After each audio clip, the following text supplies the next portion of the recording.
Brenda Novak. Hello. Brenda has been writing for a long time. How long have you been writing? My first book came out in November of '99, so it's been 15 years. 15 years is pretty long in this business. And we have the same publisher right now. So, so we probably have things to gossip about. We'll have to save that for later. How many books since '99, Brenda? 50. Whoa! 50 books, including the novellas. There's about 4 or 5 novellas, so about 45 full-length novels. I've been working really hard, especially because I have 5 little kids. So, well, they're not little anymore. I had 5 little kids when I started this. Now my youngest is 17. So it's gotten a lot easier to sit at the computer. Before it was like, type 1 line and get off. Type 1 line and get off. But Brenda is a wonderful writer, and some people have said that there are some similarities between what we write when we're both in small towns. Yeah. But Brenda also has another claim to fame that I'm very proud of, that I'm going to ask her to tell you about.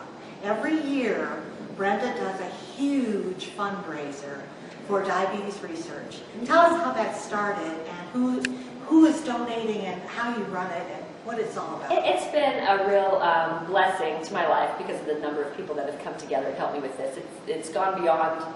I remember when I first started it thinking, if I could raise $1 million, I mean, I'd lay down at night dreaming of this, thinking that would be a significant amount. Like I'm going to work my whole life. Maybe I'll get $1 million for this cause, and maybe that's enough that it'll make a difference.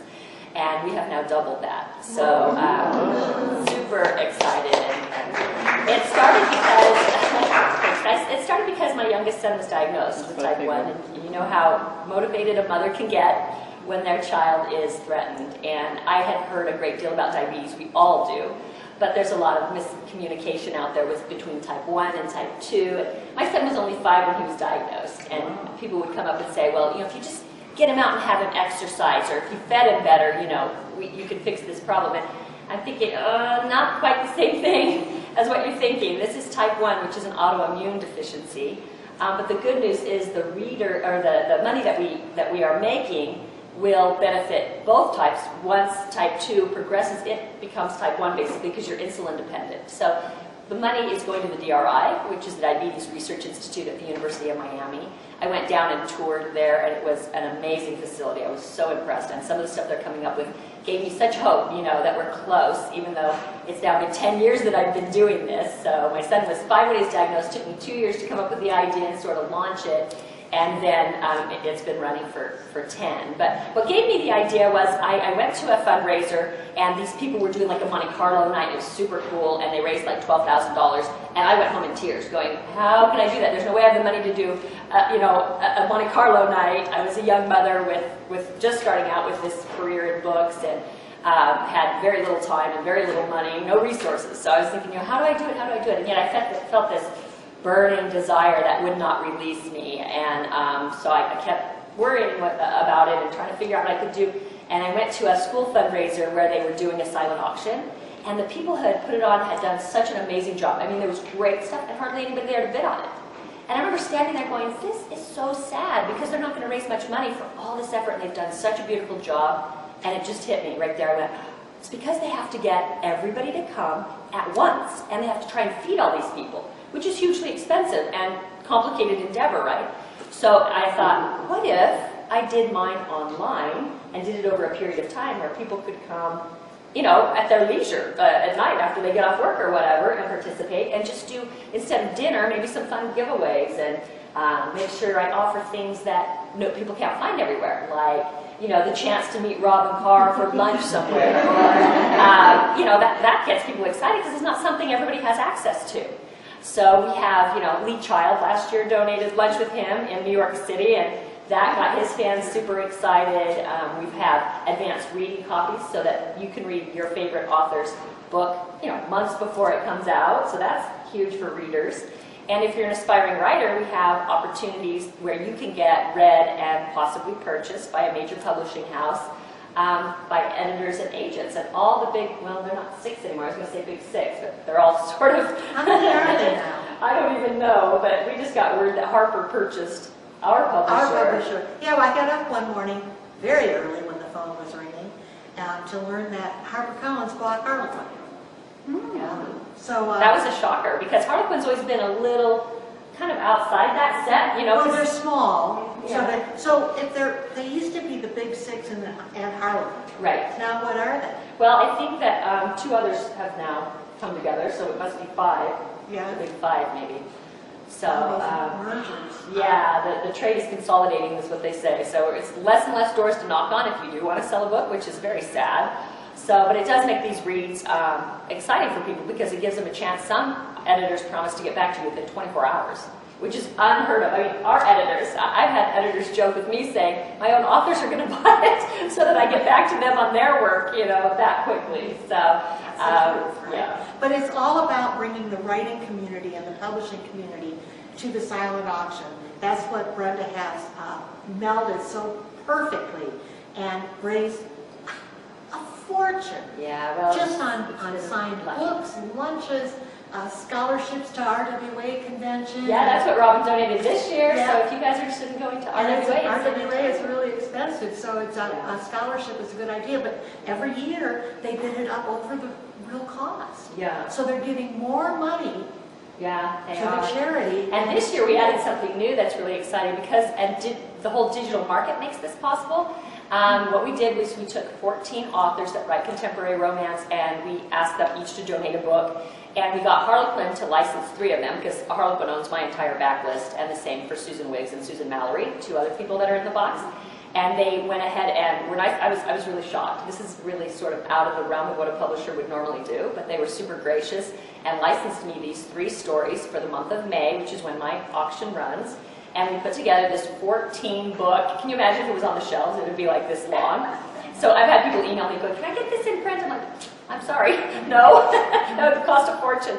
But digitally you can get it, and so you get all 14 stories for $2.99. The money goes to diabetes research. You get a heck of a deal on some of your favorite authors. And so we were pretty excited because last week was our first week, and we hit number 10 on the New York Times and number 24 on the USA Today. So people are buying it, and it's raising a lot of money. I think we've raised about 50,000 or so, 60,000 maybe, that will go in with the proceeds from the auction. So I don't know if box sets will still be around next year, but I would like to do that. I hope they are because I'm putting one out. Really? Yeah. You mean a bundle? Yeah. I call it a box set because it looks like, you know, you make the graphic that's a box, and then yeah, it looks like the graphic looks like a box set, but all it really is a bundle of ebooks, and we just bundled an old series of mine. Perfect. That's smart. We bundled the first 4 Virgin River. You can get the first 4 Virgin River novels for $9.99, which is a bargain because they're normally what, $4.99 a piece or $5.99. Well, originally 8, right? Yeah, originally 8.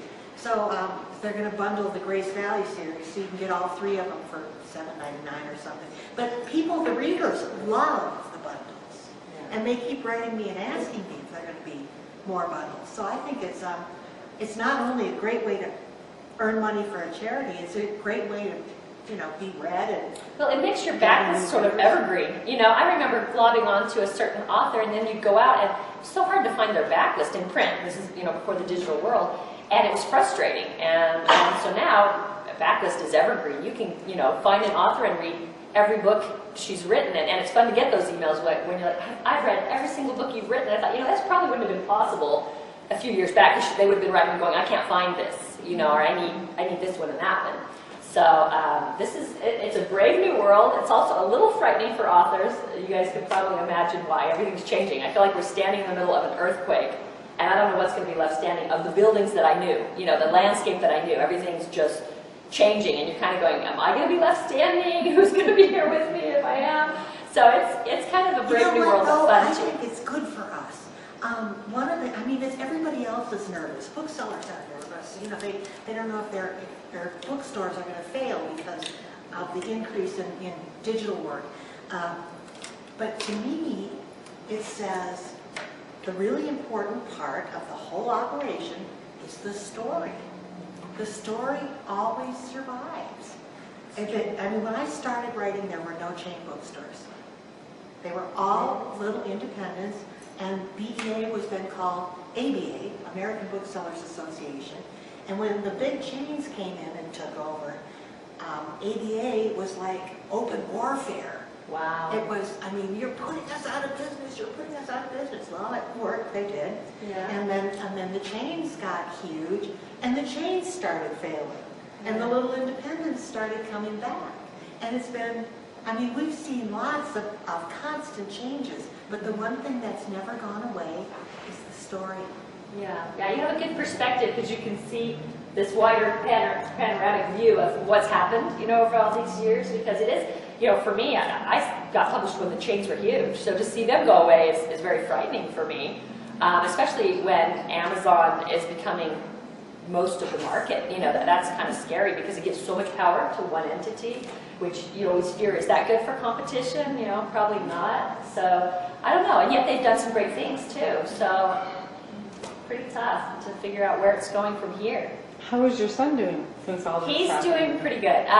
He's not the type, he's, you would think, having diabetes, that you would become very cautious about what you eat. And of course, as a mother, I want this for him, but as a child, at 17, you make your own choices, and you feel invincible because the complications haven't made themselves known yet, like what's happening to your heart, what's happening to your kidney. That's all silent. Like it doesn't show itself until it's bad.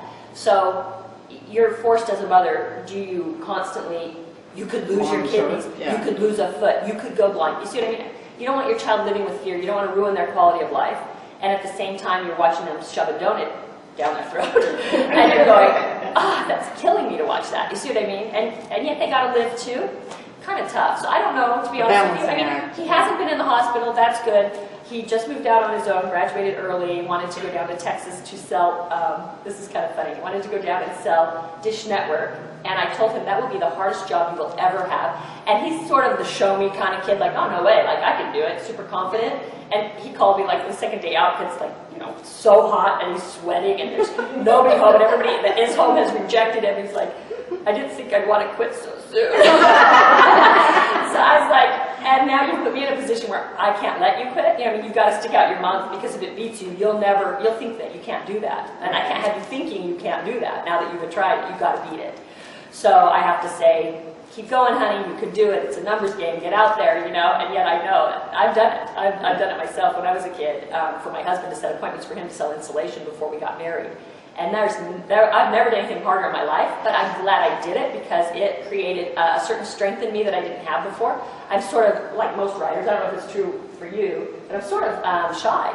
I don't come off that way when I speak to people because I'm pushing beyond that boundary. But just left to myself, I feel more comfortable in the background, behind the computer. So to go out and knock on somebody's door and intrude, I'm just like, I'm a total introvert. I don't want to come out of the house. I have a brand new car, 2 years old. It has 2,000 miles on it. I'm not shy, and I love people, but I have a great deal of anxiety when I have to go out and be in public, and there's nothing you can do about it. I mean, I'm so much happier at home in front of my computer. Do you know about those Fitchits things? Those, what did they call them? Fitbit? Yeah, like iFit. Fitbit. Yeah, Fitbit. It measures. Shows you how many steps you... Well, it turns out that I burn 20 calories a day.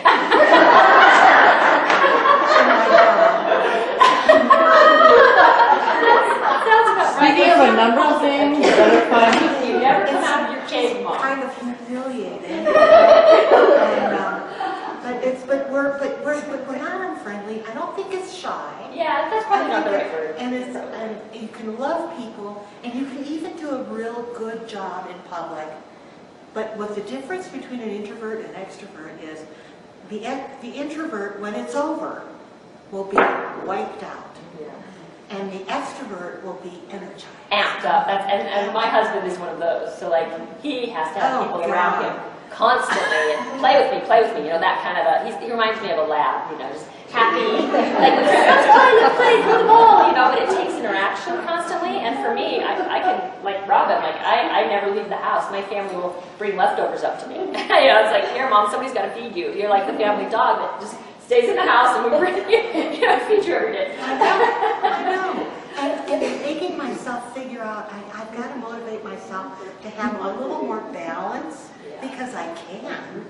And I just don't want to. I love what I do. I love typing. I love making up stories. I love calling my agent or my editor and saying, this book needs something, and brainstorming for an hour. I love that. So I'm gonna be burning 20 calories a day. Well, then how do you keep so slender if you're burning 20 calories a day? Good. I don't know. I think I was slender once, but thank you. That's very nice of you.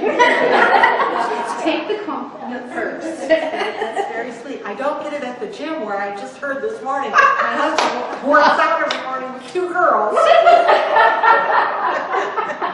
I'm not the least bit surprised. You know, if anything happens to me, there will be casseroles lined up. I'll have to go work at your house so I can eat. That's right. So what all you have to do is type and eat. So now let's go back. Let's go back to the beginning. You have 5 kids, which to start with is a little crazy. Yeah. What was I thinking? Yeah. You weren't. And you have 5 kids, and how does it occur to you that you want to be a writer? Well, it actually didn't. Most people will tell you that are writers that they had stories running around in their head since they were little and started or stopped or, you know what I mean, that they've always dabbled in this. I had no clue. I thought that I was better in business, and that's what I was going out in. That was my major, and I left college to marry my husband, start a family, and I thought I would be the traditional housewife that watched the kids, you know, while he worked. Well, that didn't work out so well in today's world. It takes 2 incomes oftentimes. So I started working doing loans, and I caught my daycare provider drugging my children with cough syrup. I only had 3 at the time, so I had 3 girls. They're the oldest. Alexa, when she was a baby, I found it in her bottle, and then certain things clicked, you know, and it was so that it would make her day easier. She could watch TV, and the kids wouldn't bother her if they're sleeping. And then they would be up at night, but happy, playing, not sick, you know what I mean, wanting me to play with them because they had been drugged and slept all day. And I was like, this is weird. So I complained to her about the fact that they were getting up and what could be wrong. And that's when she's like, oh, I'll make some bottles for you before I leave. I think that's weird. And that's when I found it. So then I, of course, was destroyed because I had, you know, the mother guilt where you feel like I've endangered my children. I've missed something I should have caught. I left them open to this. And so I wouldn't leave them with anybody again. And my husband is that happy lad, but he's an entrepreneur. So he will get these great ideas, and a lot of them are awesome, and they go great, and others go complete opposite. And he had started a residential housing business, and he had 30 homes in various stages of construction, so that was good. They were all pre-sold. They weren't spec. But it was right in 94, 95 when the market in Sacramento, the market just died. And so all of those appraisals came in below our cost. So even though we had people that had signed a contract for a higher price, we couldn't sell them for that price because of the appraisal coming in so low. So we were taking a bloodbath financially, and here I am home with these 3 little kids and pregnant with my 4th and wondering, you know, what am I going to do? I got to help. We're losing our house. We're losing everything, the business, everything. And my husband was working night and day and trying to save everything. And I just thought, I've got to do something from home. So the only asset I knew I really had was I was a really fast typist. So I thought, I'll start a typing service. But it was before the internet really was what it is today, so I couldn't have really marketed on the internet. I would have had to maybe go around, put up flyers. I could just picture myself hauling these 3 kids around. Door to door. Trying to get business, you know. So I'm thinking, no, that won't work. And then I was reading Jude Devereaux's Knight in Shining Armor at the recommendation of my sister. The best. That's the best one. So I was totally captivated. And it swept me away. You know what reading does for you. When you are facing problems that you're worried about, it can kind of give you that escape. It just sweeps you away, and you're so caught up in enjoying this other world, you don't have to kind of face the realities of your own right then. And so it did that for me. And as I closed the book, I remember thinking, I wonder if I could do this. And that's how it started. I started my first book, which was a historical. It's completely different than what I have been writing since, although I've veered back and sold a few more historicals. And so the crazy thing is if I had started writing a contemporary, maybe it would have been a little easier, but it was, like I said before, the internet offered what it does today, so I had to wait for my husband to get home, and then it would be like 8:30 and the thing closes at 9, you know, and just drive there like mad and stand there for 10 minutes pumping as much nickels and dimes into this copy machine as I could gather to take home enough research material to be able to study the Victorian era, which is where I was setting the book. And so it took me 5 years to research and write that first book while I had the other two kids. So that's how it all started, and I was lucky enough to sell that first title to HarperCollins. So it actually come, now that Harper has bought Harlequin, I've come full circle. And these publishers, they gain and lose reputations. I remember years and years and years ago, I heard HarperCollins was one of the publishers that would overbuy and then dump authors, and Bantam was another one. But they've since redeemed their reputations, and they've become one of the good guys, you know. Yeah. Well, what happened to me when I first sold to them, they bought Avon, and what they wanted was their romance department. So before my first book ever came out, I had submitted 2 more ideas to my editor. She had read them, loved them, said, as soon as I get back from vacation, we'll go to contract. She goes to vacation, she went to Europe, she came back to a pink slip. They thought, I don't know if they thought they were going to stay and the Avon editors were going to go, or that nobody would lose their job. I don't know what they were thinking, but I had no warning. I was so green and new in this business. And so all of a sudden, you know, I'm cut too, because she was my advocate at the house. I didn't even have a book out. It was like, Brenda who? Like, why would we want to hang on to her? We're, you know, consolidating and taking these big romance authors that Avon has groomed, and the big ones that Harper had as well. So I could have been, you know, a one-book wonder at that time, but I had been fortunate enough to go to a mini conference in Park City, where Paula Eichelhoff, who has edited all of my books except the historicals, she was there, and she was taking verbal pitches.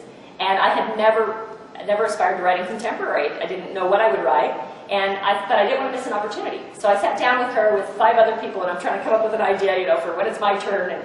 And we did a horrible job. I mean, everybody was like, no, that's the villain. No, wait, it was the brother. And then the sister came, and somehow Paula was so patient, and she's following this story and nodding, asking questions, and I wanted to laugh. She must have been. I wanted to laugh, because I'm like, we sound horrible. It was hilarious. I couldn't follow us. And she was so good about it. And so I thought, what a great lady. I really want to, there was something about her that was very sweet, and I really liked, and I wanted to write for her. So I went ahead and wrote up my proposal, and she bought it. And she's bought everything that I've written since, other, like I said, than the historicals. I did go back and sell those other 2, and they just came out. Yeah. She's been with Harlequin for a long time. Yeah, she was Debbie Maycomber's editor for a number of years. The whole time. Oh, was it the whole time? I thought she left briefly and came. I think there was one interruption in that time. Was there? When she went to Avon for a while or something. I can't remember. But I don't know. Anyway, she did a number of Debbie's books, a great number. And Debbie left 100 backlist at Harlequin when she went to Random House. So you know, that's a lot of books to have a backlist on. Yeah. So and it's kind of interesting that you get close with your editor, and so when you do move, it's a difficult thing to do. It must have been hard for Debbie. Yeah, I'm sure. Yeah, I'm sure. Yeah, those transitions are pretty dicey. Yeah.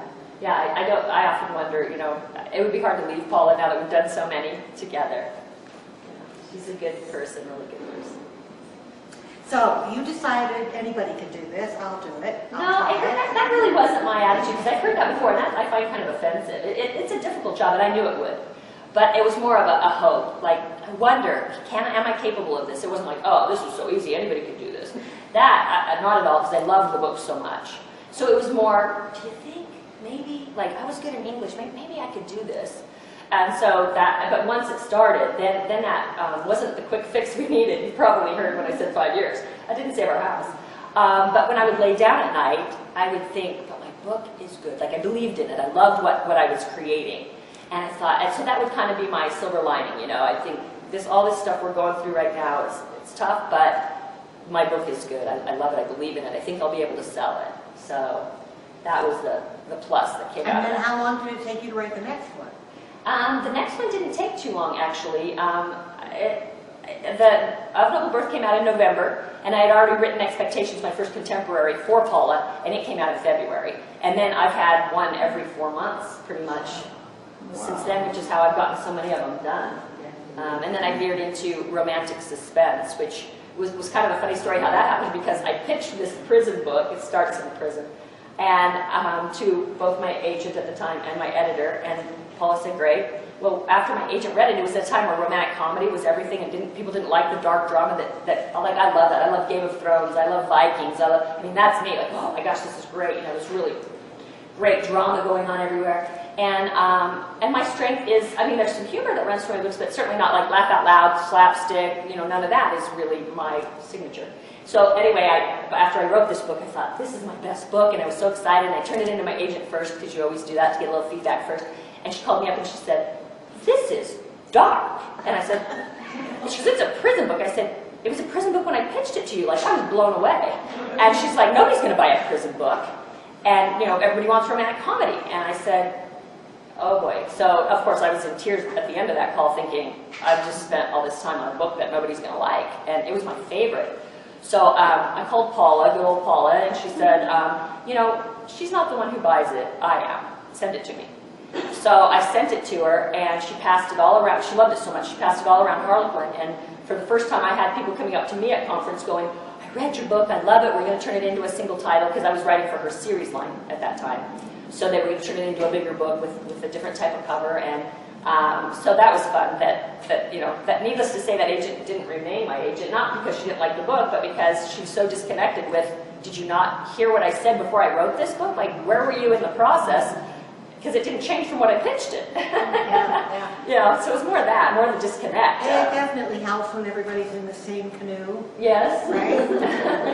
What we do usually is take questions from, do people have questions ready? Are you ready? Yes, go I ahead. have one. Listening to you talk, Brenda, about the writing books every 4 months, do you ever feel burned out? And if so, how do you keep yourself going? So far I haven't. I think it's just the excitement of the next idea that kind of pulls you into it, because you get excited to finish the book you're working on because you're thinking of the next one going, oh, that's going to be good. Like, or, I really can't wait to work with that character, or oh, I'm going to switch it up this way. So that has always kind of pulled me through. There was a time when, I moved into the romantic suspense, and this romantic suspense market sort of contracted, because what happens is there's fads in reading, and right now you probably recognize small town romance is like everybody now is writing it. Everybody who wrote suspense is now writing it. Everybody who's new is writing it. And so it's going to flood the market, and pretty soon you guys are going to be, I can't stand another small town, contemporary romance. Well, that happened with paranormal, and it's happening with erotica. All these subgenres have this, and so. I just really feel like it's something that I love, but I'm willing to do different things. Like, I like the historicals. I have fun doing that, and that kind of keeps it fresh for me, too. And going back, I am also doing romantic suspense right now that I haven't sold. The suspense is back. Yes, While there was coming a back. glut in the market, every genre gets to a glut in the market. Everybody thinks if they have a log cabin on the cover, it's going to do great, but only a few do great. And the rest of them are they're a day late and a dollar short. And then there's a glut in the market, and so they try vampires. And it's real hard to convince writers that they probably stand a better chance of starting a trend than catching one. Right. By the time you write the book, market it, and publish it, the trend is 3 years old, or 4 years old. It's just about on the way out. But I only write, I write romance and women's fiction, that's all. I've written historicals. I could never go back to historicals. And yet you're able to do a variety of things. Well, it is harder, I'll agree. It's harder to go back to the historicals. I finished those first two, but I already had the foundation in, so that wasn't so hard. I had the idea, I had the hardest part done, the first 3 chapters, and the, sort of synopsis of where it was going to go. So those weren't so hard. It was a little bit harder that the publisher who bought the historicals wanted one new one. So I was thinking, oh, this is going to be a challenge because, where am I going to get this new one? But I had a lot of fun writing it. I agree though that, do I want to write more? Right now I'm sort of like, I don't think I'll be doing more historicals right now. But I am craving more of the suspense. So it's kind of like, I guess, even I get sort of tired sometimes of what I've been writing for a long time. Because the small town contemporary romance was something I went back to that I had been writing before the romantic suspense. So it was very much going back home and comfortable to me. I don't know, I was sort of out of ideas at that point, and then my publisher came to me and said, okay, you said you want to go back to writing small town contemporary like you were in the supers, so what's your ideas? And I didn't have one. So I had to just really, I remember shutting myself up in our little guest house and just trying to think. And then once they started coming though, it was fun, because I had never had more standing inventory in my brain than I did at that one time. Now I've written most of them, so I need to do the same thing again. Standing inventory. Yeah, you know, when you've got this ideas, go, okay, next, and now I'm like, oh, I'm getting at the end of this, so I better start generating some new ideas. Yes. What is your writing process like? Do you have like Robyn told us one time she always has to write down what character, where they were, where they're from, so you do series. How do you do your writing process? Yeah, that is a real challenge because when you're writing a series, it's so easy to change somebody's name or change their age or, oh my gosh, so I have a Bible that I've created that has, you know, every character, what their age is, what their description is, so that I can check that against future books to try and avoid some of those mistakes, because those are really easy to make.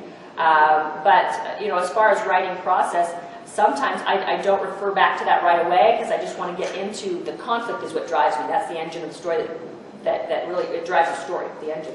And so I'll just get into it and write and enjoy it and then double check some of those facts after just to make sure and tweak it a little bit.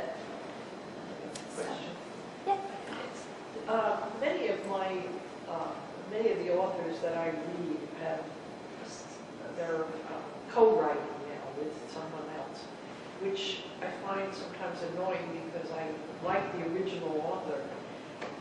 Is there a reason? I mean, I think I know the reason, but They're not really co-writing.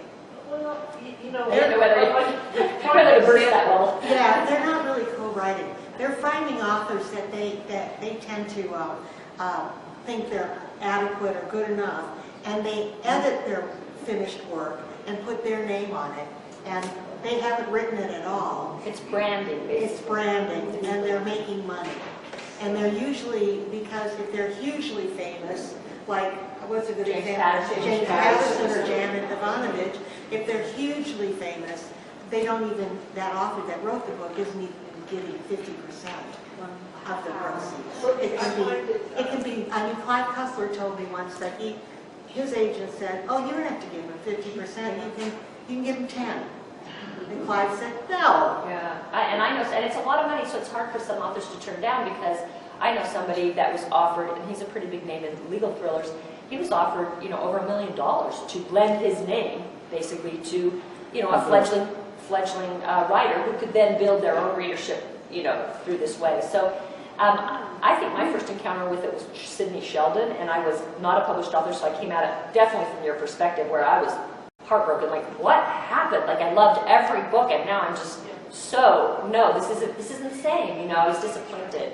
So, and I'm such a freak about, like, I don't know that I could ever do that. I certainly would say never, but I really think I would never do that. I don't care about the money. I know It's I so would hard never for me. do that. In fact, I've shocked people by saying that I definitely, I mean, I know of an author that was offering 50% of the income on the other writer's work, and it would amount to millions. And I said, I don't care. I want to make, and they said, you don't care? We need to talk. I mean, we're talking millions, and you can secure your future. And I said, rather make my own millions. I'm just, I'm not, it's not that I'm a purist.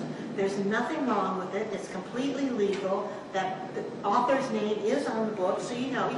Yeah, well, some You know. is not. Some are not. Some But are now not. the trend is, you know, to add the name, which so that alerts you. But unless you really know what's going on, like you're saying, you think it is a little bit more of a collaboration than it you know, is. you like an author, like I've been reading Robyn. I like you. Now, you suddenly start, and I can see the difference. Like Clive Cussler is one, Yeah, and yeah. now even my husband has got, he says, it's not the same anymore. Patterson, I mean. Well, it seems kind of like a lie. I think that's what's so offensive. Even though the name's I on there. like the original author, and I wish they'd stay with their own work. I just think it's kind of greedy. Yeah. It's soaking the marketplace for every dime that, you know, that you can get out For of it. that For name. that. Of course, if the money went to diabetes research, I might be tempted. That's why I saved that little. Maybe for diabetes research, I would do it. That's just one opinion, and publishing is doing well from it. Yeah. And authors are doing well from it. Maybe those newcomers are building their name and are making decent money, and I I'm think it's only worked for some. Like, I think Andrew Gross, is that his name? Andrew Yes. Gross? I think it worked for him, but he was one of the front runners who did it with James first, and I haven't seen any others be that successful with it. He just came out with a new book, and as a standalone now by himself. I do enjoy his books. I think he's Oh, okay. done well. Well, then that's a positive example. You wouldn't have read him otherwise, so it introduced you to somebody who is good, maybe. Yeah, yeah, it's interesting. I can barely manage my own life. There's just no way I could edit somebody else's work and, you know. I had a publisher come to me that was kind of a new type of publisher where, you know, because now that digital has come, almost anybody can become a publisher. And they wanted me to be the acquiring editor for romantic suspense, and then you would make an override on whatever that author sold. And like Robyn, you know, I said, I'm sorry, I'm going to have to decline just because writing as many books as I write and trying to do my best with that means I really can't spread myself any thinner. Yeah, that's good. There was a time, and I think it was actually before your time, way before, when writers just wrote. Now we are busy with business and blogs and internet and They want you to special market your requests, work, too. marketing, PR. I had to hire my first PR agent to help me, you know, sell some books because I needed to. Did you think it worked? Because there's I also a did. big controversy over whether this works or not. So. But I hired Nancy Brewer, Oh, and she's Debbie Maycomer's right. PR agent. Now I have PR people up to my eyeball.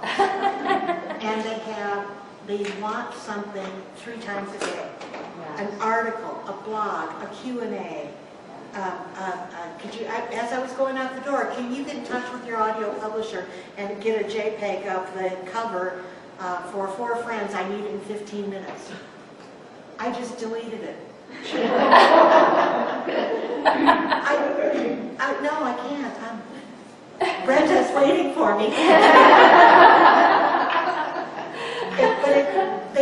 You wonder when you're going to find time to write. You know when the best time of my writing day is?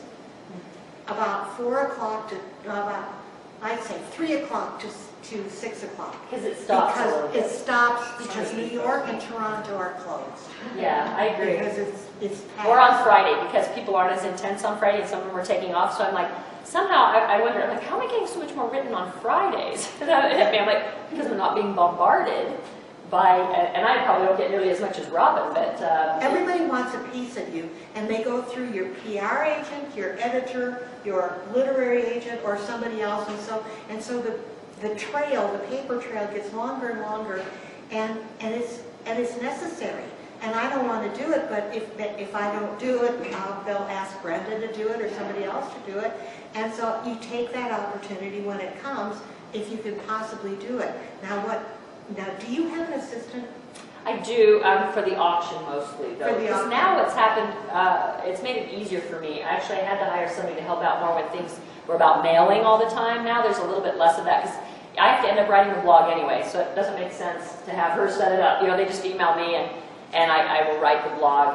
If I could trust somebody enough for them to write it, but still, if it's attributed to me, you see how it gets weird? So you're like, no, they're saying I write the blog, so I need to write the blog. But then that adds more to your writing day. So it gets hard to juggle everything, it really does. And yet it's kind of fun too and energizing. I mean, I love the writing and would love to have a little bit less of the business side and more of the writing. But some of it is really fun because it allows you to connect with fans that we've never had that opportunity. But it just makes me think of like her question over here with mixing names and things. Your name's still on it. So if that book flops, Right. your name is on that book. Right. Well, it's your Or the brand, blog. your reputation. Right. Yeah, everything's on the line right there. Right. To take on those kind of things. And that's why even, like, my husband was just asking me, because we've ran the auction for 10 years, and it's like having a second job. It's pretty intensive. So he said, you know, it's been 10 years, you think you'll be able to turn this over and have somebody else run it? And I said, if they take my name off of it, but I don't know what they're going to do. So I don't know how they're going to treat the people if they have a problem, didn't get something delivered, or, you know what I mean? I don't know how they're going to treat people in my name. So as long as it's in my name, I have to do it. Yeah, so that was the difficulty, because we do have another gal who's great, she's wonderful, and nothing to take away from her. She's also a mother of a child with diabetes, and she's a romance writer. And he said, you know, why don't you kind of pass the torch? And as tempting as it is to be like, okay, I'll take the next 10 years off, you run with this. I said, well, as long as she changes the name, because I don't want it to be done in my name unless I'm overseeing and making sure it's the way I want it to be. So. Do you ever find that your books, like you're writing small towns, that they appeal to a certain area only, or do they go countrywide or nationwide, I should say? Or It's interesting that they don't appeal to foreign markets quite as much as some of the suspense. At least that's what I've heard.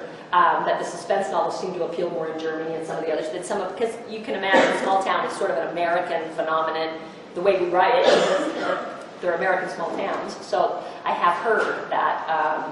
I haven't seen a lot of that. I mean, it seems like my foreign sales has still, and your foreign sales are probably just off the charts, so you're probably not seeing that at all. You know what? They're not off the charts, but they're good. They're good, and I'm published in 19 languages, I think, or something like that. So they're fine, but they're not huge. And I've heard the same thing, that suspense is much bigger in the foreign markets. And I think it sort of holds true in regions of country, like the more cosmopolitan, maybe like more of the cutting-edge suspense and more middle America. I mean, if you have to create a stereotype, I don't know that exists literally, but it seems like maybe that could be the case. What would you say? The books are, the small town books are selling across the board nationwide in all regions. But I will say this, setting is real important, real important. If the setting is beautiful and demands something of the characters and is interesting and really moves with the books do better. There have been a lot of small town books that I swear they look at a map and go,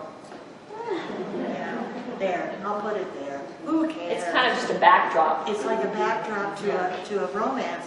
They're not doing that well.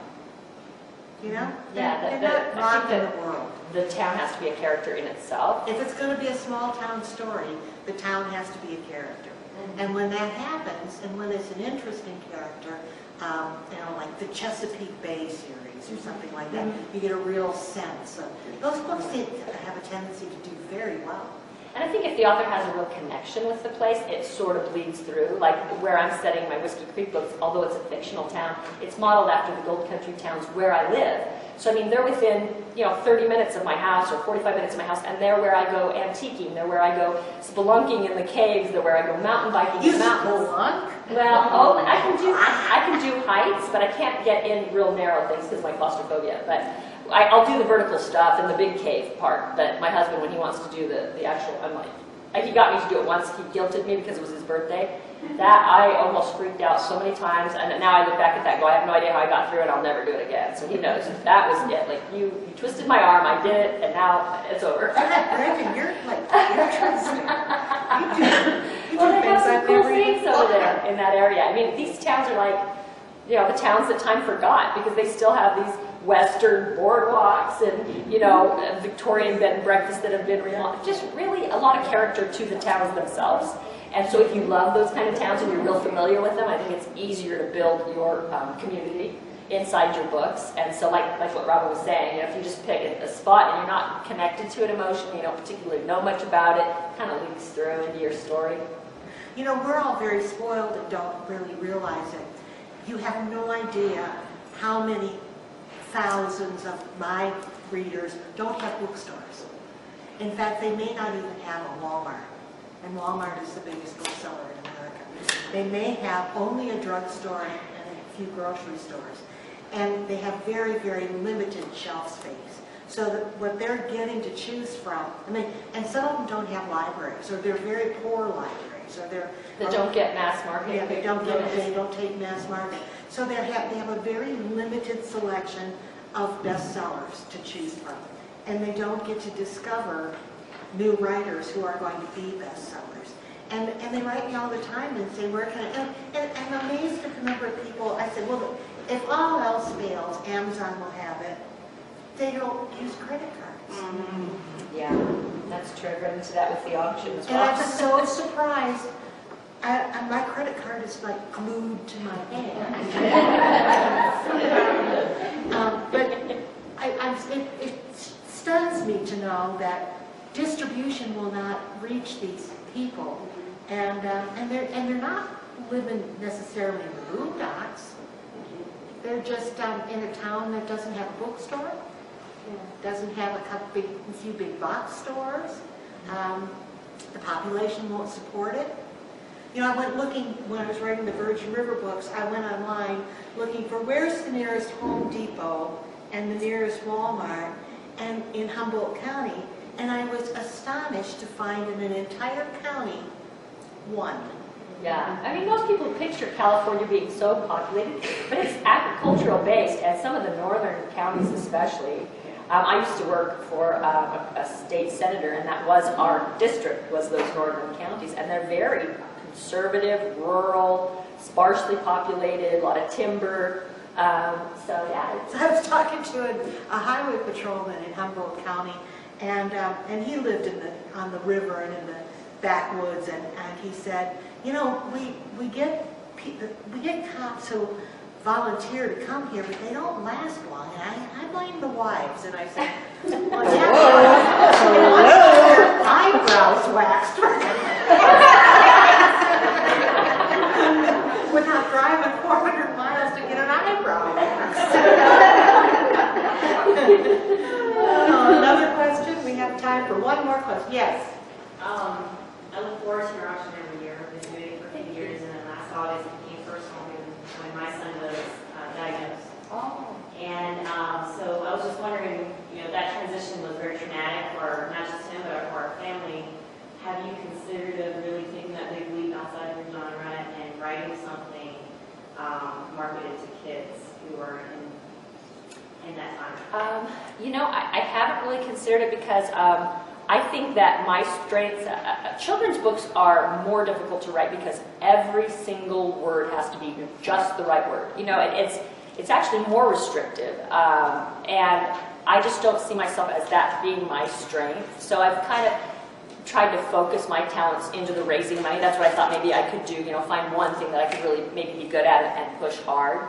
But there's definitely, room for that type of a thing. A lot of people have approached me because of what I've been through, saying our family went through that too. And what it entails is there's a grieving period. And I think anybody who's had anything bad happen to one of their children can identify with that. You just kind of go through this grieving period. And then you get on top of it and you figure out how to battle it and do the best you can. But that initial, few months kind of devastates you for a while until you can figure out, okay, we are going to be able to live with this. I am going to be able to figure out a way, around this. But as far as trying to write books tailored to the diabetes community, I did put a character in one of my suspense books who was a 5-year-old child, so he's modeled after my son, and a mother trying to flee an abusive relationship, and how much more difficult that would be to hide because of his meds and his needs and being unable to leave him with people who wouldn't know what to do with him. And so it worked for the story. It wasn't like I threw it in just for the sake of diabetes, but I thought it was a great way to sort of educate people as to what this is like and what it entails. When my son was diagnosed, the first person I told was a gal who watched him for a few hours a week. Was a good friend of mine, though, so it was a very good atmosphere with her son. He'd play with her son. And then her response to me was, oh, well, it's fine. You just put him on insulin. I mean, I was like, can it be your son then, since you don't mind? Because I really mind, that this could threaten my son, because I had just been told this list of, things he would likely face in his lifetime. And I'm thinking, I don't want to suffer through that with him. I can't watch that. So therefore, I have to fix this problem. I tried to educate in that way, and I have had many people write me about that book and say, I had no idea that it was that stressful and that their blood sugar could change that quickly. And, because as she's driving away, she keeps reaching back because her son's sleeping too long, and she's trying to feel if he's sweating, to see if is he going into insulin shock? Is there something? And here she is frantic, get away from this guy, right? And she's thinking, oh my gosh, is my son having an episode, And then she does trust this one person to watch him for just a short time, and they go swimming. And the guy who's watching him doesn't know. And this kid ends up having, a problem, but she couldn't tell him for, I can't go into the whole thing. But anyway, it did bring out, emails from people who were going through the same thing or who had never heard that this was that big of a deal and kind of went, gosh, I didn't know, So I'm sorry. I'm sorry to hear about, Well, actually, I'm very grateful for what you do, because it makes a big impact. Thank you. It takes a big leap to do something as opposed to just... Well, I couldn't do it without you, and every other person that places a bid, donates an item, posts on Twitter. I mean, it really is a collective, everybody coming together. I think that's what's touched me so much about it, is how many people have... Everybody gets very, very excited about your auction. It's a big event for writers, too. And writers talk about it amongst themselves and say, well, you ready? what are you doing for Brenda's auction this year? You know? And I think everybody feels really good about this project. And you're right, it's a community affair. It is, and I'm glad to hear that, because as the person that has to knock to ask, that is not who I am. Like, I don't want to have to ask people to give something. That I would much rather avoid that. But when you feel compelled enough to force yourself outside that, then you do it anyway. And so it is an especially wonderful blessing when somebody is gracious about their reply and they understand that that isn't difficult to ask, that it is difficult to ask. You know, because there are some people who are irritated. They don't want that solicitation coming every year. And, you know, certain things have gotten back to me that, of course, hurt your feelings. And you're thinking, well, I'm sorry. Especially if it's somebody who's hugely successful. And you're thinking, seriously, they can't donate an autographed book, you know? Okay. So you get it both ways. You get it both ways. But for the most part, especially in the romance community. Who could be ungracious to you? I Who has can't. been? Oh, I can't No, remember I the mean, names. who could be? Oh, okay. Because I know you can't name names, not me.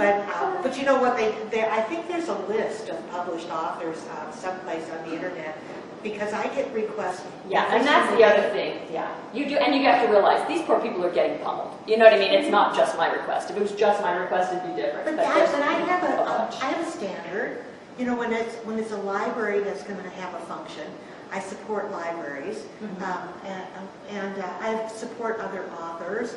My son is in the military, so there's a USO auction coming up. I have things, swag and books sent to that. So there are certain things that touch me personally, and the things that the elementary school in Roanoke, Virginia, that I've never heard of. Oh, I get a lot of those. I get You a lot know, of those. I can't give to everybody because I'll run out of things to give. Or somebody's sports team from Canada, or Yeah. you know what I mean? Like my son's raising money for Little League or whatever. And some of those get hard because you're thinking, you know, you do get a ton of these requests every day, and it is expensive to support them all. And so that's what I try and remember when I I'm get walking for breast those. cancer. You know, I'm walking for breast cancer. Can you Yeah. donate? Well, I already gave to breast cancer, so you know. So I already support that charity, so you're covered. Yeah. Well, and sometimes too, it'll be interesting because there was a gal that I ended up signing with, and she hadn't gotten back to me on the auction. I didn't want to press her, and so I didn't say anything. We did our signing, and as we were signing, little bits of what was happening in her life came out, and I was heartbroken to think she was suffering the way she was suffering. And I thought, that's why. She just has enough on her plate. You know, we never discussed it, but I walked away kind of opening my eyes going, you got to be really careful about being upset or judging people or thinking, you know, gosh, you know, why would they not get back to me? Because this poor woman, you know, needed my help. It needed to go the other way around. So it's interesting. You just have to be careful both ways. But by and large, oh my gosh, the response has been overwhelming, and people have sacrificed that. I get people that contact me and say, can I donate? And I'm thinking, yes, thank you, wow, I didn't even have to ask you. And tell them what the link is, and then we'll sign books. Yeah, it's, well, you can find it at brendanovak.com, since that'll be easiest. I can spell it out for you if you want the whole link. Anybody want to write it down? No, but if it's on your Yeah, just website, brendanovak.com, right on the top, it says auction. So you can find it real easy, and that's probably the easiest way to remember. And you can look through all the items and see if any of your favorite authors are donating signed books or lunch in Las Vegas. We have almost 2,000 items, and they all started at only $3, so that gets people excited, you know, Yeah. to go on. Where is the auction actually held? I didn't. It's an catch online that. auction. Oh, online, So it's like strictly, eBay, but okay. but all the money goes Okay. to diabetes research. So if you win the bid, the prize will be shipped Okay. to you. Yeah, and see, that's what's Also, really kept... you're shipped to us? Yeah, that's what I said. I thought she went to the city and did this whole huge gala, and I'm like, okay, where? This would be fun. I did try to do an in-person gala one year, and oh my gosh, that was, with the online auction, the expenses are this much, and the amount that goes to research is this much. But with the online, or with the in-person, it went the other way. It cost so much, because I thought, oh, I've been doing it enough years, I can get local interest will raise even more. Oh, I will never do that again. And the expenses were this big, and the amount that got to go was like this. And I'm like, why would I do that? That's a huge amount of energy for not enough going to research. I'm not just here to feed everybody. Right. I want something, you know, to go to the research. Well, that's what I was trying to, I'm like, okay, there's got to be a connection here that's making this work. Yeah, it runs May 1st through May 31st Okay. online, and at my website you can get to it real easy that way, or email me. There's a contact button if you don't see it. I'll lead you right there. We have one last question back here. Quick question for next year's, do you have a deadline before, you said the auction's going on right now, but if somebody wants to donate or their group wants to donate, what's the deadline to donate? We don't have a deadline. We even will take it and put it up right now and put a Twitter tweet out that, you know, we got this new great item. I mean, obviously the one gal who helps me, I have one part-time paid helper, and all the rest of us are volunteers. I have 4 others on the team, and they put in probably almost as many hours as she does. That's how hard they're working for free, which is great, but she has to live, you know, so she does have, and it also gives consistency from year to year. She's been with me for the past 6 years. The first 4 I did by myself. But yeah, we'll take it. I mean, it helps her to get in early, because then she can get it listed early, and we can start touting it, and we have a lot of early previews, and, you know, then it gets people to register, because they're like, oh, I like that item, so then they'll register. So we use it that way too. So if you know early, definitely let us know early. But if you think of something and you're like, hey, you know, I got a good or service or something I make, like we love handmade items, because that's something people can't just go down to Walmart and find, you know, and we take a lot of creative items. So I think that, you know, yeah, just email me. We'll take it anytime. Thanks. So we're going to have to stop now so that there's time to sign books. So we're going to stay right here, Brenda and I are. And thank you very much